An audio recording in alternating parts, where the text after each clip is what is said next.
नमस्कार अनि स्वागत छ समस्त शास्त्र प्रेमीजनलाई मेरो युट्युब च्यानल अमृत सापकोटामा।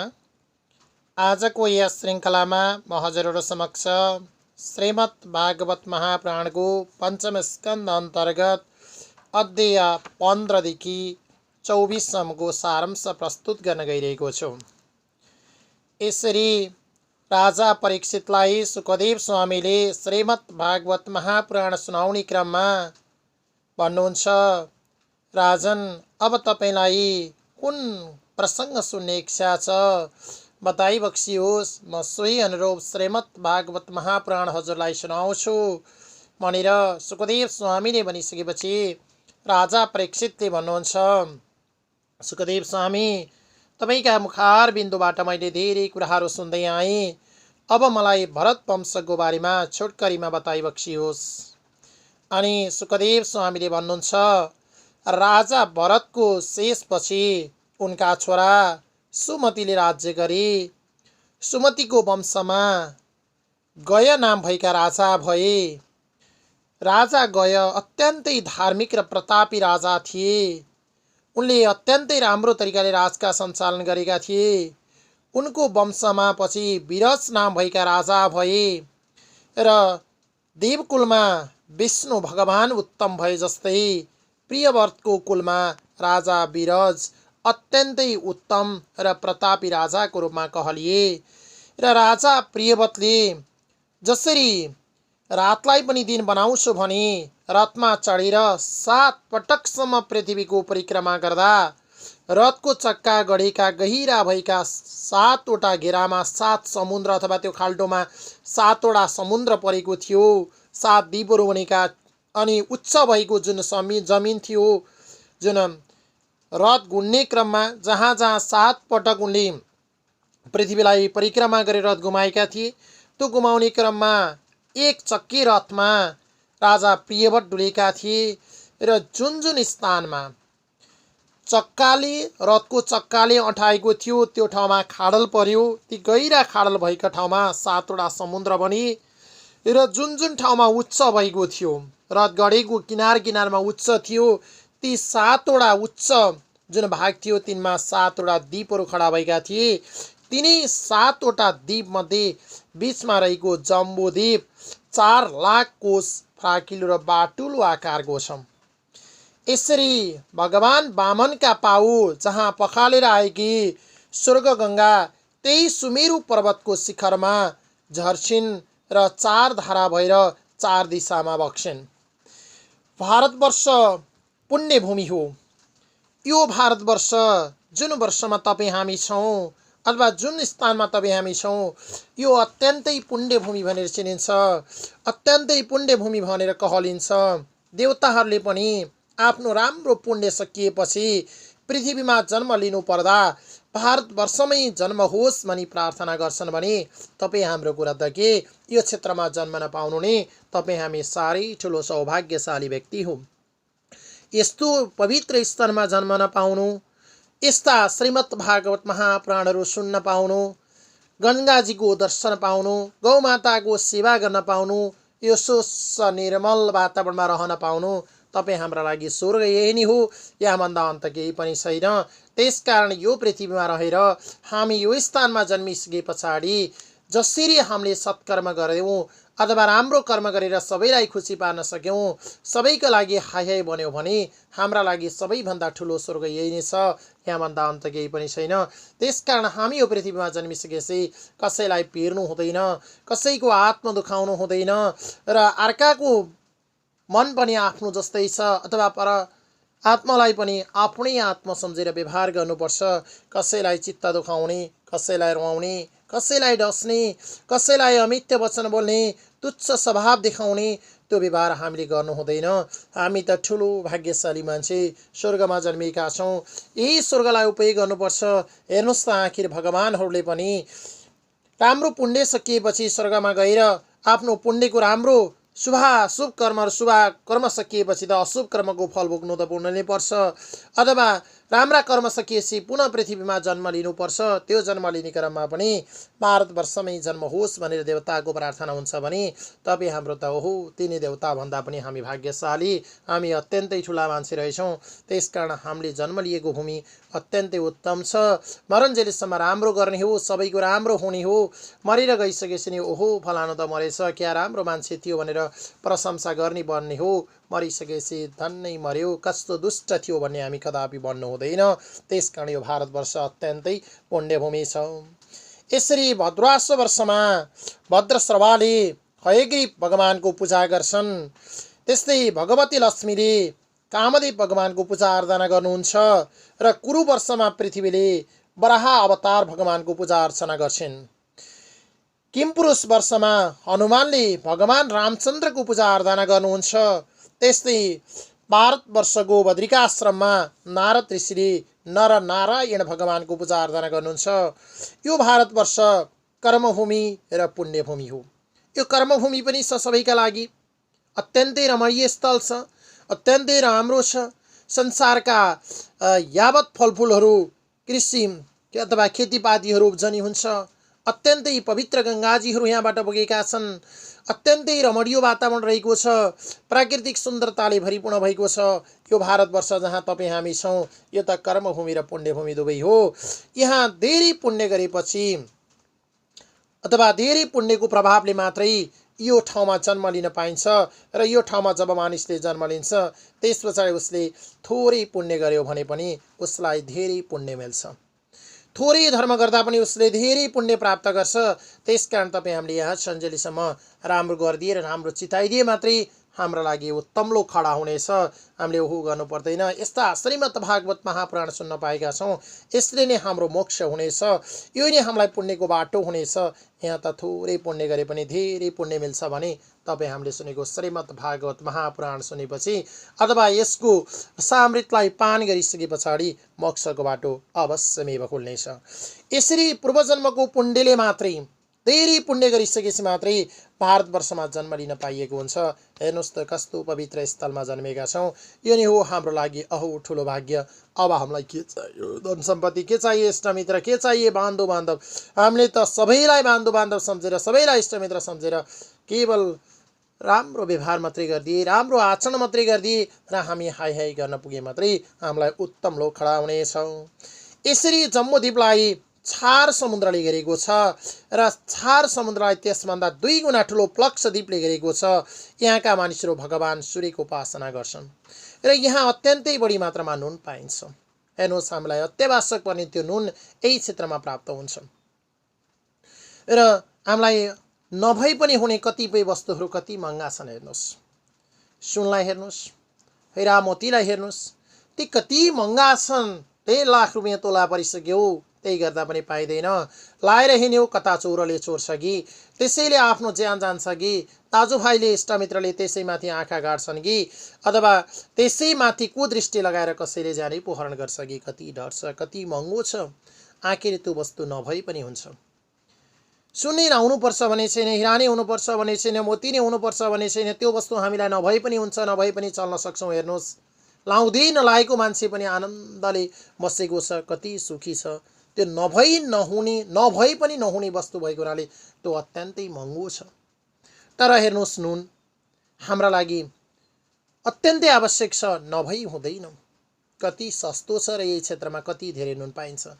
हामी एक दिन मात्रै नुन खाएनौँ भने हामी कति हाहाकार हुन्छौँ, कति अप्ठ्यारो हुन्छ। हामी कहिलेकाहीँ कसैको अपसगुन परेको बेलामा 10 दिनसम्म कसैको नुन बार्न पर्यो भने ओहो नुन खान नपाएको धेरै दिन भयो, घुमाएर केही गर्न पाएको छैन, यता टेके भनौँ उता टेके छ, काममा पनि सुर छैन, कति गाह्रो भएको छ भनेर हामी नाना भाँती कुरा गर्छौँ।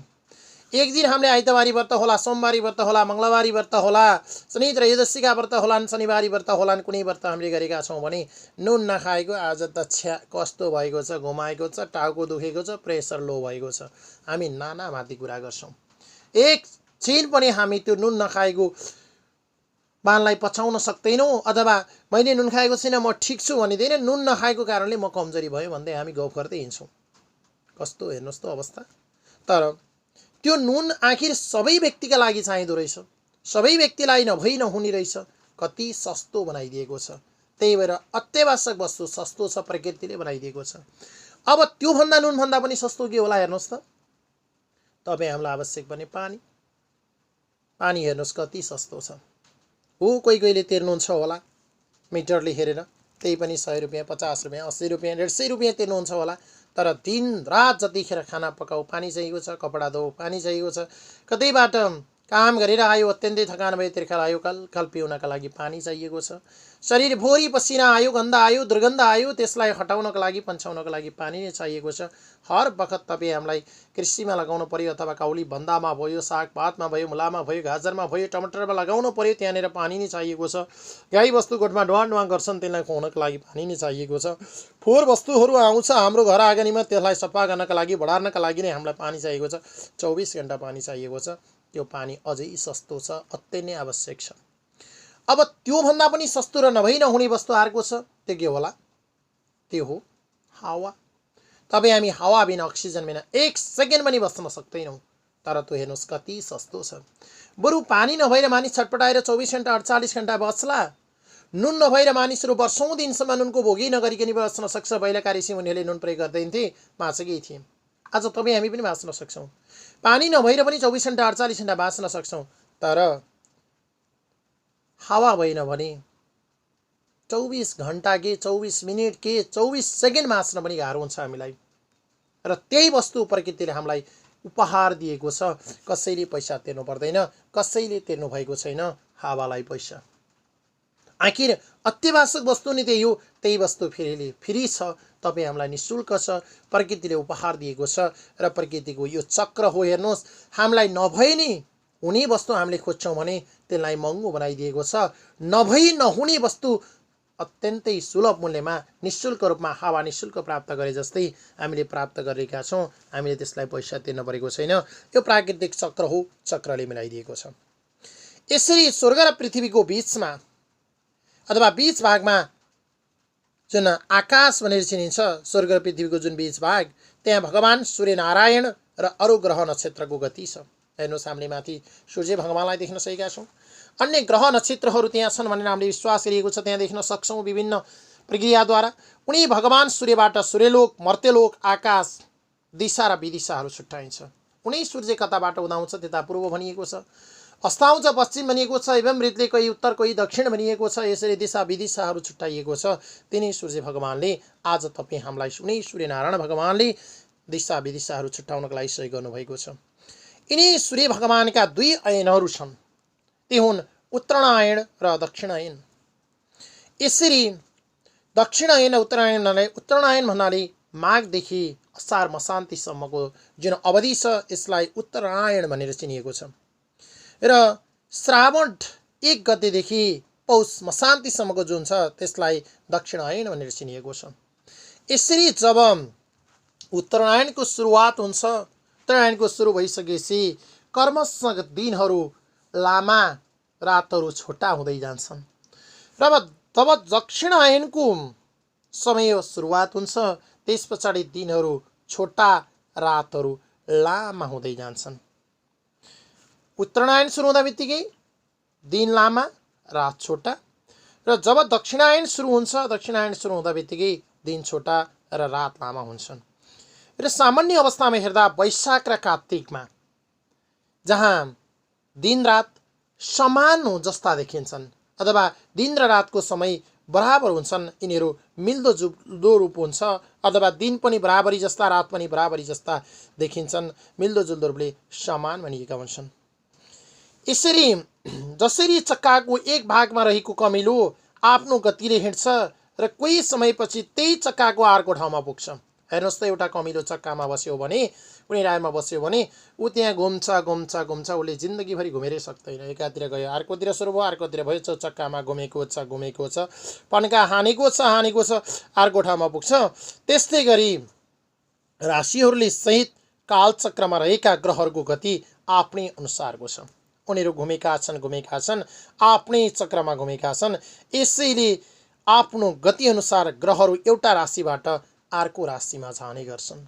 कहिले त भनिन्छ मेषमा, कहिले त भनिन्छ वृषमा, एवं मृतले कुम्भ र मीनसम्म पुग्ने गर्छन्। यसरी जसरी कमिलाको एउटा चक्कामा कमिला घुमिरहन्छ त्यसरी नै ग्रहहरू राशिहरू आफ्नै तरिकाले घुमिरहेका हुन्छन्। र सूर्यबाट 4 लाख कोष टाढा चन्द्रमा छन्। हेर्नुहोस्, पुराणले यो भन्छ, सूर्यबाट 4 लाख कोष टाढा छन् चन्द्रमा। यसरी सप्तर्षि बसेको लोकबाट 52 लाख कोषको दूरीमा सबैभन्दा माथि भगवानको ध्रुवलोक छ। हेर्नुहोस्, त्यो ध्रुव पनि त्यहीँ बसेका हुन्छन्, त्यहीँ रहेका हुन्छन् र ध्रुवलोक नै सबैको मियो हो।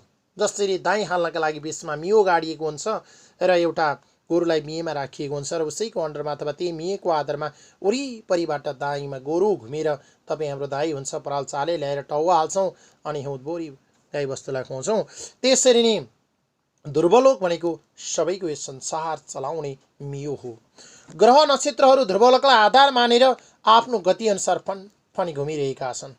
सबै ग्रह नक्षत्रहरू भएको तथा बसेको स्थानलाई नै शिशुमार चक्र भनेर चिनिन्छ। यसरी ध्रुवलोक नै सबैका लागि मियो हो। यसरी सूर्यको सामुन्ने राहु ग्रह छ, जुन राहुलाई देवता र ग्रह दुवै मानिन्छ। दुवैको मान्यता दिएको छ। राहु भनेको ग्रह पनि हो, राहु भनेको देवता पनि हो। यसरी राहुले कहिलेकाहीँ प्रभमा अथवा कुनै प्रभ त्यस्तो पारेर सूर्य र चन्द्रमालाई आक्रमण गर्छ। जब राहुले सूर्य र चन्द्रमालाई किन आक्रमण गर्छ भने यीभन्दा अगाडिको अध्यायमा तपाईँ हामीलाई बताइसकिएको छ। यसरी सूर्य र चन्द्रमाबाट असन्तुष्ट भएको राहुले सूर्य र चन्द्रमालाई कहिलेकाहीँ आक्रमण गर्न जान्छ। आक्रमण गर्ने क्रममा भगवानको सुदर्शन चक्र देखेर त्यो फर्किन्छ। यसरी आक्रमण गर्न जाने क्रममा मात्रै झल्यास दिएको हुन्छ। जसरी वनमा तपाईँ हामीले बाख्रा गाईबस्तु चराउन जाँदा बाघ देख्यो भने बाख्रा गाईबस्तुहरू दौडिन्छन् अनि त झस्किन्छन्। फेरि पनि झस्याङ्ग केही गर्यो भने झस्किन्छन्, तर मुखबाट कहिलेकाहीँ फुत्केर आउँछन्। कहिले त खाइहाल्छ, लैहाल्छ अनि ओहो खाइदियो, 40,000को बोको थियो, 60,000को गोरु थियो, लौ न मेरो बर्बाद भयो, ओहो नि मेरो बाबा आमा, अब के गर्ने हामी भन्छौँ।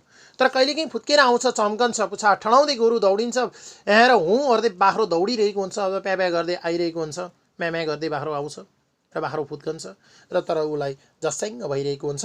त्यसरी राहु ग्रहले सूर्य र चन्द्रमालाई झस्याङ्ग पार्छ र भगवानको सुदर्शन चक्र देखेपछि त्यो फर्किन्छ।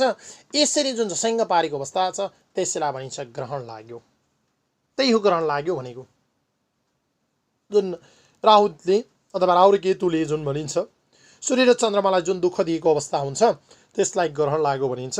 अनि हामीले भनिन्छ खानु हुँदैन ग्रहण लागेको बेलामा, अथवा यी अवस्थामा ग्रहणले यी कुराहरू वञ्चित गरिएको छ भनेर तपाईँ हाम्रो समुदायमा ज्योतिषहरूले अथवा पण्डित गुरुहरूले पुरोहितहरूले भन्ने गर्नुहुन्छ। तदनुरूप हामीले काम गर्छौँ। त्यही हो ग्रहण लाग्यो भनेको, जसले राहु र केतुले सूर्य र चन्द्रमालाई दुःख दिएको हुन्छ। यसरी पृथ्वीभन्दा तल अतल, वितल, सुतल, तलातल, महातल, रसातल र पातल यी 7 लोकहरू पृथ्वीभन्दा तल छन्। यी 7 लोकैहरूमा दैत्य, दानव र सर्पहरू बस्छन्। हेर्नुहोस्, यी 7 लोकमा जहाँ पृथ्वीभन्दा तल रहेका छन्, जहाँ भने अतल, वितल, सुतल, तलातल, महातल, रसातल र पातल यी 7 लोकहरू छन्। यी 7 लोकमा दैत्य, दानव र सर्पहरू बस्छन्। यी लोकहरू हेर्नुहोस् ज्यादै सुन्दर र रमाइला छन्। ती लोकहरूमा कहिल्यै पनि रोग, व्याधि, बुढाइ, भोक, शोक, तिर्खा आदि कोही पनि छैन।